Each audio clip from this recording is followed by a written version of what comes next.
one of the important points we were pointing out with our guests here in Latin American votes is that Javier Milei has maintained its percentage from the primary elections. He hasn't increased or decreased significantly his votes.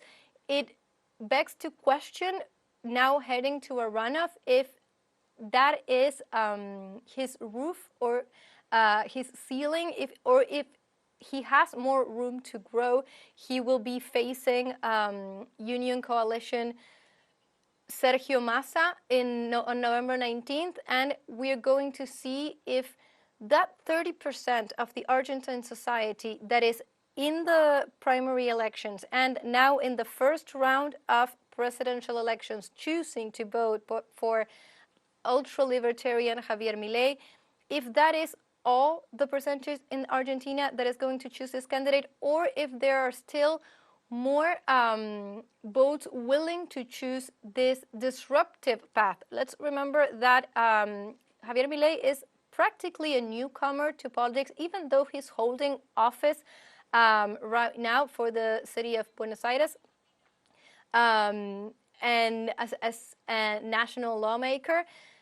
He is still, this is the first presidential election in which he is participating with this surprising numbers. So political analysis in Argentina and around the world are trying to decipher what does this mean, and will he be willing to gain more votes, or is that this all?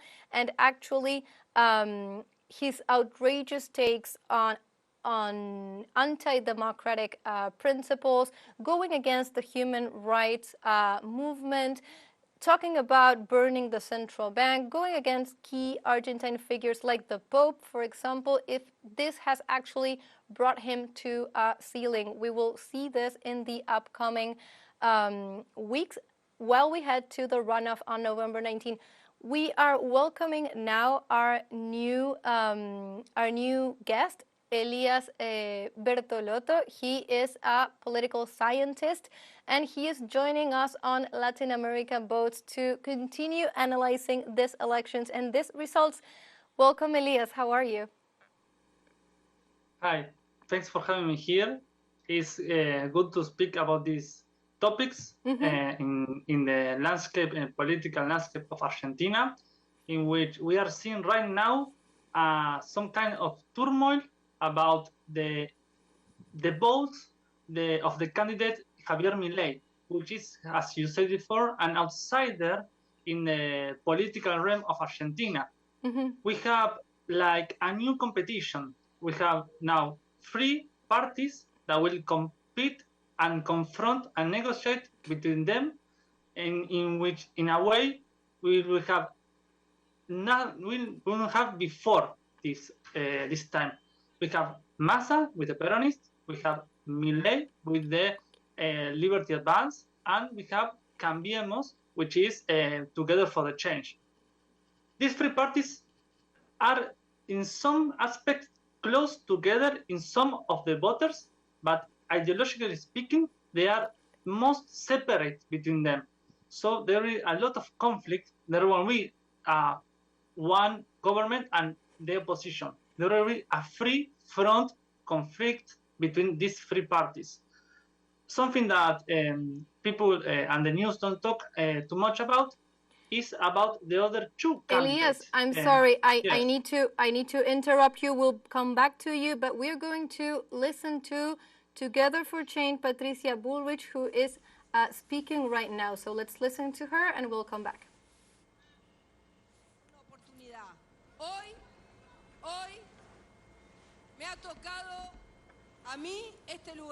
Today, it was the day for me to hold this place.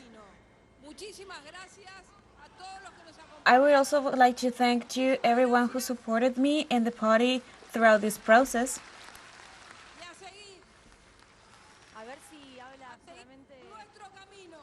And also those who supported us to follow this path.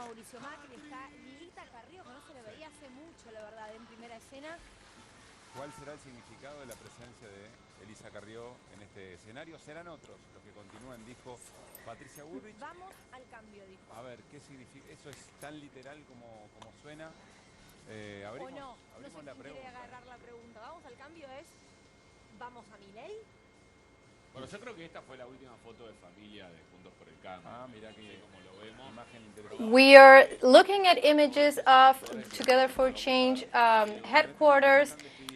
Patricia Bullrich has just spoken. She is, of course, out of this presidential race, which everything indicates will end up with a runoff that will face both Sergio Massa and Javier Milei from the Liberty Advances. So Patricia Bullrich was actually thanking her voters and saying that she is occupying right now this position of actually being left out of this race.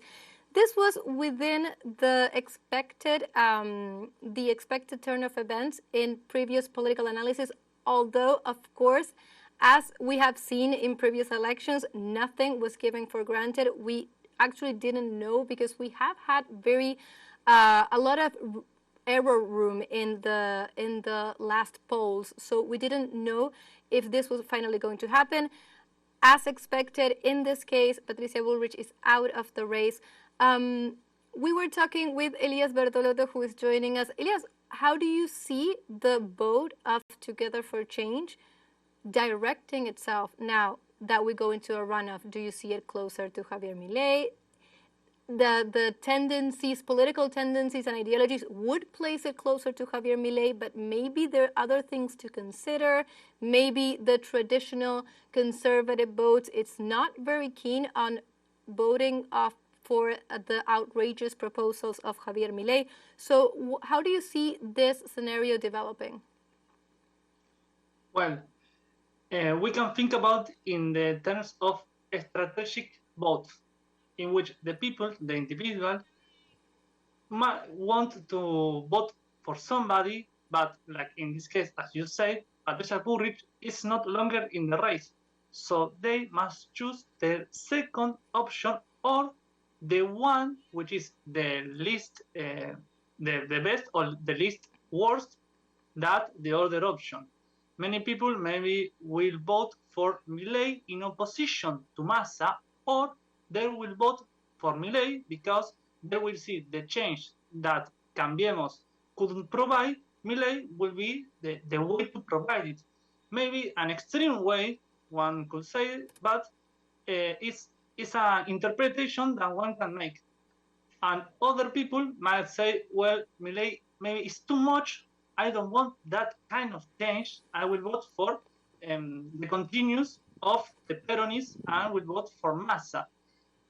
It's very strange because this election was unexpected, the results for many people, and we cannot know exactly what will happen in the future. Massa is consolidating his position with a good amount of votes, but if all the votes of Cambiemos, of Patricia Bullrich, goes to Milei and he receives the support of the different candidates as Patricia Bullrich, for example, now that she lost the race, or for example, the former ex-president Mauricio Macri, that will boost his position to compete against Massa.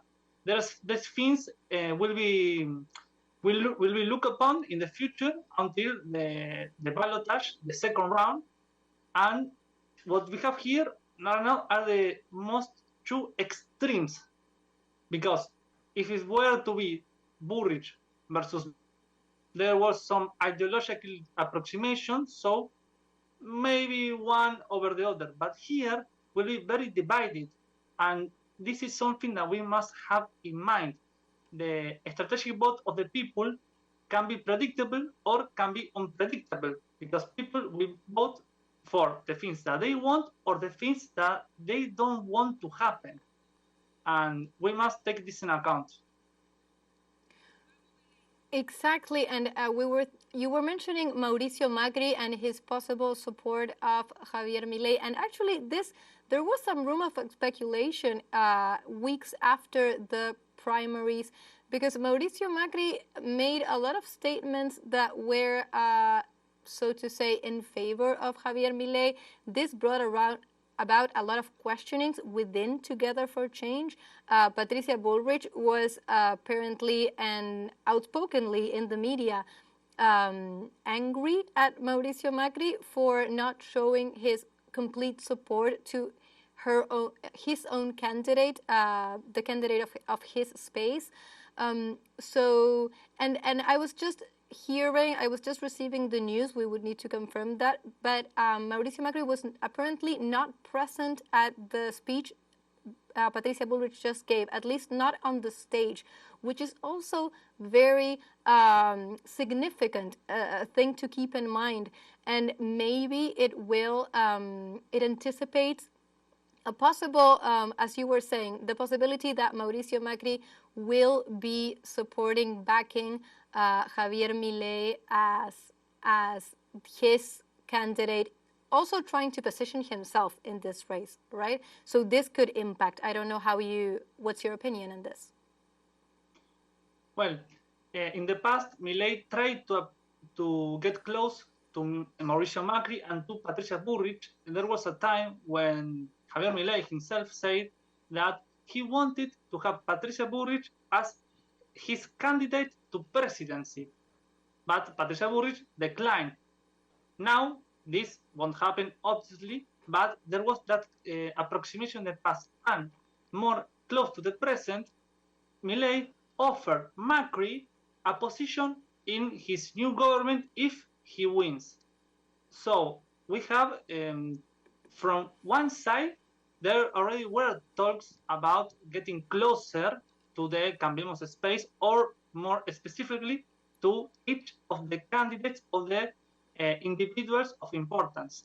Now we must see if this happened the other way around. Now, like you say, that if Macri wasn't in the stage with Patricia Bullrich, and from now on he showed himself more aligned with Milei and his party, and Patricia Bullrich do the same, and others do the same, this can create a kind of, let's say, a coalition against the Peronists and in favor of the candidacy of Milei. Exactly, and also I was thinking, besides this closeness and different attempts of breaching the gap there between Mauricio Macri's space and Javier Milei's space, which could give Javier Milei an important support heading towards the runoff, we would also need to take into account that during the past days, Patricia Bullrich has heavily targeted Milei. She was speaking about the impossibility of carrying out his ideas. She read out loud in public events some of Javier Milei's usual textbooks of reference, saying that it was inhumane, that it was against moral values. So she, of course, in the context of this election, she was heavily targeting Milei. So now it rests to see if that impacts the possibility of her voters now choosing to side with Javier Milei. Yes, I think that Patricia Bullrich was very hostile, let's say, with Milei when he tried to get close to her. The strategy behind that hostility may be that she thought that making his enemy, she will have more possibilities of taking his voters and making hers. But that, it seems, didn't happen. So now Patricia Bullrich not only show a kind of hostility against Milei, as you say, with those kind of strategies and activities, but now that she lost the race, she must see what to do. If she now choose to act with kindness or act with closure with Milei, that can be seen like kind of inconsistency in her attitude. And that can deter more voters to vote for Milei. And Milei can show himself as someone who doesn't need the voters of Cambiemos, Together for the Change, which is a translation. And this is something that we have to take in account that, for example, Milei is an outsider and is an, let's say, in a way of charismatic, unexpected outsider, because he can do and say things that nobody expects that a candidate will say or do. So maybe if Patricia Burri chooses to get close to him, maybe he can show kindness and say, well, I forgive you, or I ask for forgiveness, as he say to the Papa Bergoglio, he asked for forgiveness, or he can show hostility in a way to show like a strong character, like saying he doesn't need anybody, he can win the election against Massa. We must see that in this ballotage, there will be two candidates for the presidency, and something that happened, but it's not talked much about, is the fact that, for example, here in Argentina, we vote for 8 positions in government: presidency, vice president, representative in the teleSUR, in the Mercosur, deputy, senator, governor, mayor, a lot of positions. And we are in, I know Argentina is a very hyper-presidential country with a very strong executive power, in which a president uses the decree, he uses too much. But we must understand that today we will choose a lot of positions of government. And for example, Cambiemos already had won 10 provinces of the 24. So even, for example, Milei wins, he will be alone in the presidency, with half of the province being of Cambiemos and half of the province being of Massa. If Massa wins, he will have half of the provinces and the other half will be from Cambiemos. This is something that we must take an account, because it's not only the vote of the people to the second round in the ballotage for the presidency, but what is already have been won. For example, Schiaretti, he got more points, more votes, and he consolidated his position as a regional player, which the other candidates must negotiate with him, either way, even if it is Massa or if it is Milei. We must to see what happens. That is very interesting to think about, and to bring all of the results that have taken place in the provinces, as you were saying. It is true that we tend to focus, especially in this election, because the nature of this election, and I add this for context for international viewers, many of the provinces have held their own local elections for their own authorities ahead of this moment. So as you were saying, those elections have already taken place, and therefore this election is heavily focused on the presidential candidate, and what you were bringing to the table really makes sense to think, well, what does Javier Milei also need to take into account, not only looking at the percentages we see on screen, but also how the power struggle would develop, even if one of these candidates is elected president and not the Together for Change candidate. So what we were talking about Together for Change, in any case, at least for the presidential election, they are the big losers in this election, right? The traditional right-wing political party that constructed itself to in opposition to Peronism, to Kirchnerism, they end up losing in this stage. How about let's shift the conversation to the ruling coalition, who actually won this first round of the election. How do you see Sergio Massa heading to the runoff? Do you think that Union for the Homeland has room to capture some of these votes that are now left orphan, so to speak? Well, that is a good question, because there is a possibility, yes, and there are opportunities from Massa to take these orphanage voters, as you said, and there has some voters that are more left winning and will say, well, as Cambiemos, the coalition didn't work out, we'll choose to stay with Massa because Milei may be terrifying for them. And Massa, and if he makes a good strategy about it, because being honest, he is, as you say, Cambiemos the biggest losers, he is the biggest winner because he made a turn around in the election from being the third place with like in the moment 28-29% of the votes. Now he's the first place with 36% of the votes. That is a great change, and it proves that he and his party can accumulate new voters that they can show in a way that attracts people from other parties. Because, for example, Miriam Bregman, she in the first round she had like 5% of the votes. In the open primaries, right? Yes. Sorry, sí. Yes.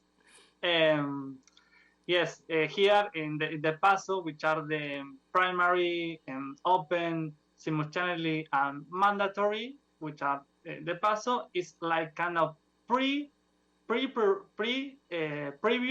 to the first round. So, well, saying that, having that in mind, it seems that Massa took some of the voters of the left for himself.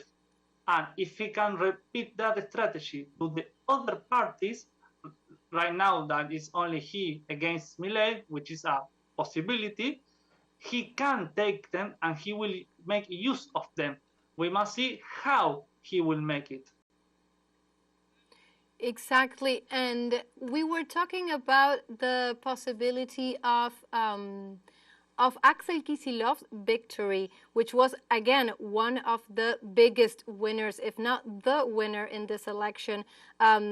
With the previous guest, we were talking about how Axel Kicillof was actually one of the names that was handled to be a potential presidential candidate, but the ruling coalition decided to stay with him in the province of Buenos Aires, knowing that the province of Buenos Aires, the most heavily populated province in the country and traditionally Peronist voting country province in the country, was a key territory that the ruling coalition could not lose. And of course, that bet seems to have paid off.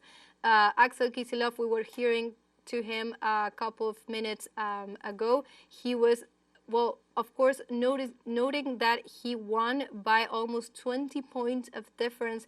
Do you think that this win could also boost maybe Massa in the run towards the runoff? Why is this an important victory?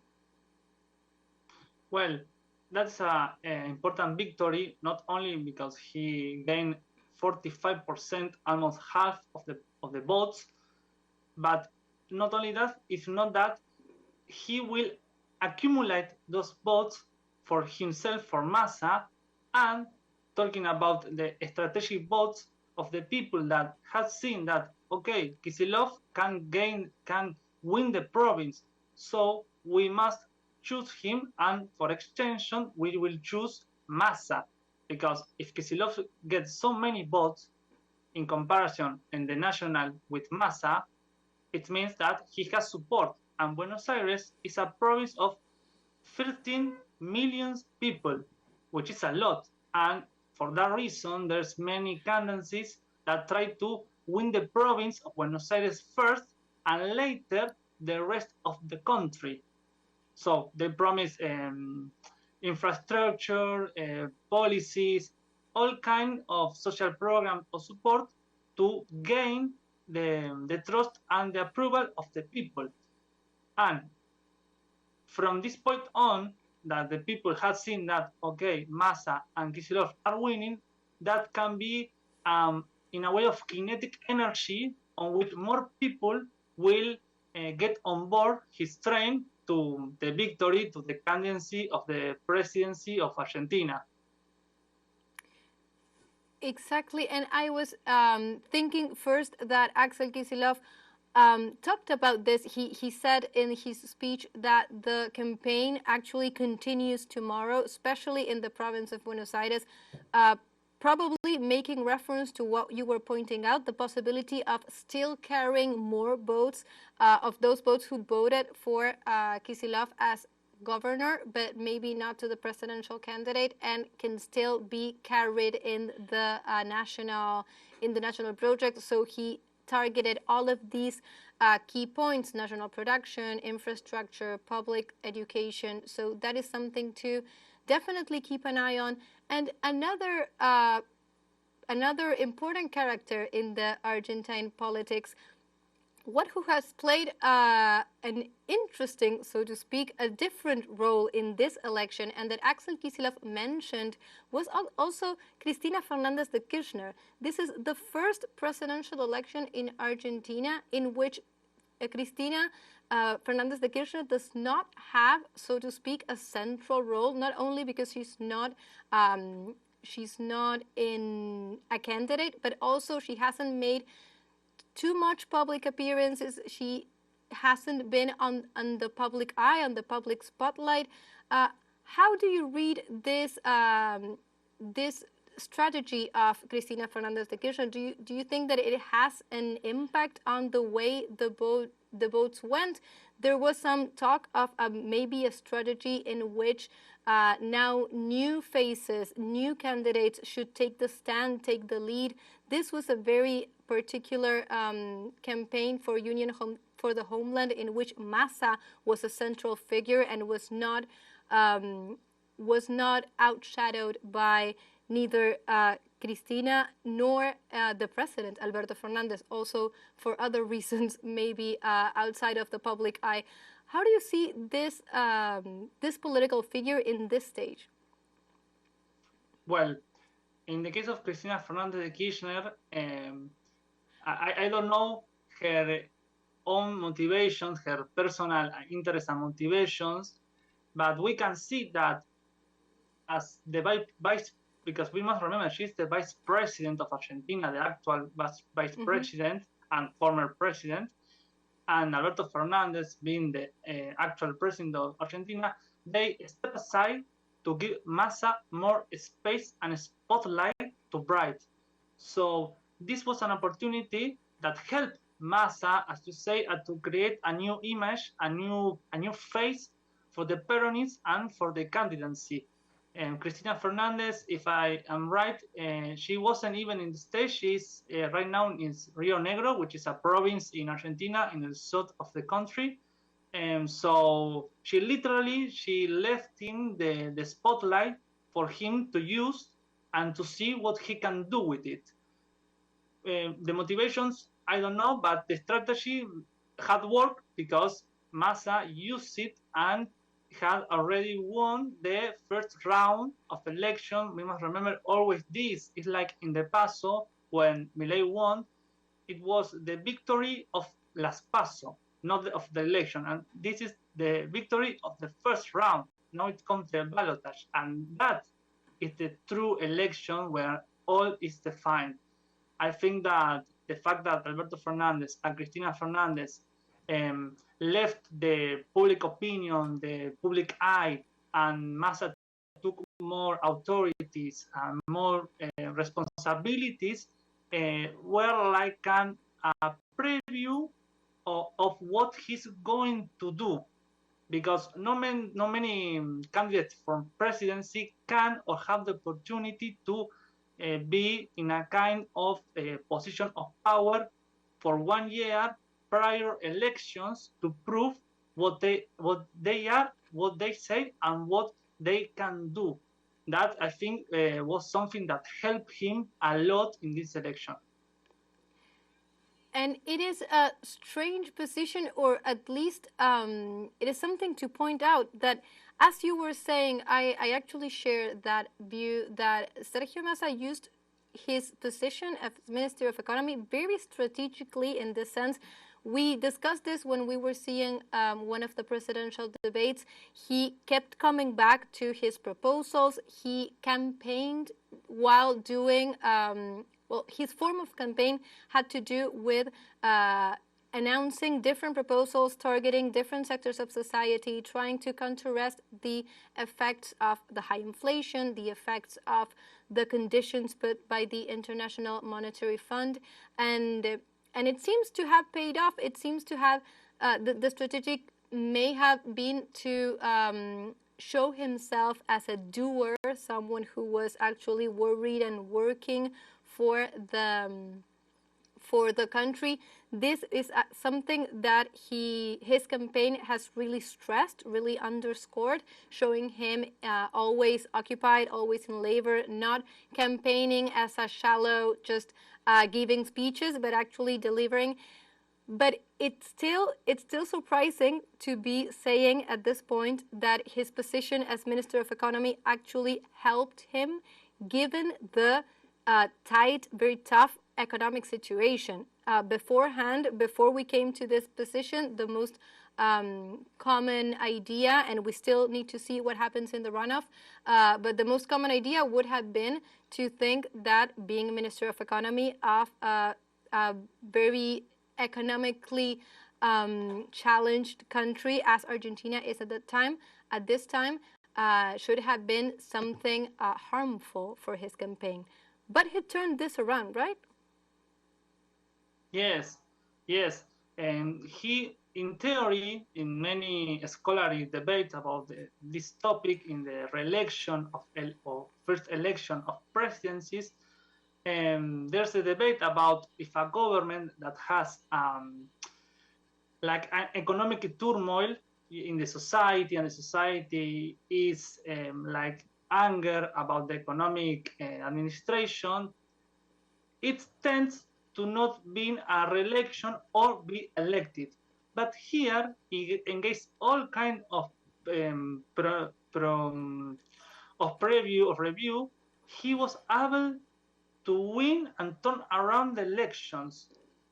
That is something that is not very seen in the academic backgrounds, because it got against the theory, and this can prove that maybe he can, or maybe we'll see, because we don't know the future, change the economic situation of Argentina, because there were also scandals of all kind, and that maybe shouldn't have helped it, but in the end, it seems that it didn't deter many voters from voting Massa.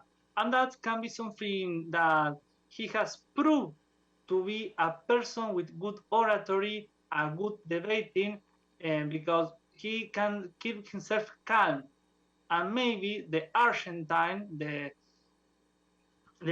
people must and want to see this, a person who is calm, who can take decisions, and who is not afraid to step out in turmoil and take charge of the situation. As I said before, we must see the future. For now, Massa has proven to be a good candidate in which he can gain and win elections. Now will be the test of fire if he wins the second round, and if he wins, he must take